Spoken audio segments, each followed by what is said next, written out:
तो परमात्मा क्या बताते हैं कि जैसे आपका जैसा काम है, जैसे किसान है, किसान के बारे में बताया कि एक हलाई और सेंस कसाई, एक हाड़ी जो हल जोतता है और एक हलाई होती है 30-40 फुट चौड़ी और 100-150 फुट लंबी, एक एकड़ की लंबाई और 30-40 फुट चौड़ाई। उसमें हल से ऐसे रेखा खींचता है, उसको बाता है। कहते एक हलाई में एक अड़ाई, उस स्थान को हड़ाई बोलते हैं हमारे यहाँ, उसमें एक दर कसाइयों जितना पाप उस हाड़ी को लगता है, खेत जोतने वाले को।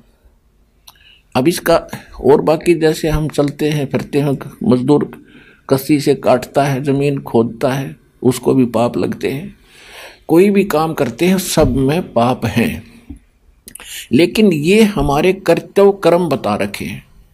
इन कर्तव्य कर्मों में जो पाप होते हैं, हम उनको, हमारा उद्देश्य वो पाप करना नहीं होता, हमारे वो कर्तव्य कर्म में आते हैं। और उसके लिए परमात्मा ने बताया है कि पूर्ण संत से ड्राइविंग लाइसेंस बनवा लो।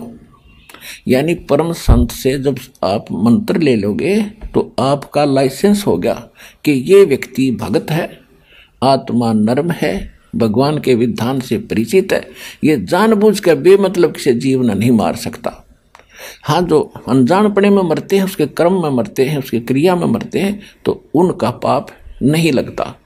एक तो यहाँ बचाव होता है। फिर कुछ ऐसे पाप हैं जो फिर परमात्मा ने हमारे को मंत्र दे रखा है, ये जो विधि बता रखी है, प्रतिदिन नित्य नेम करना, सुबह दोपहर शाम की 3 वक्त की ये आरती करना, मंत्र जाप करना, धर्म दान करना, तो इनसे भी हमारे बहुत से पाप नाश हो जाते हैं।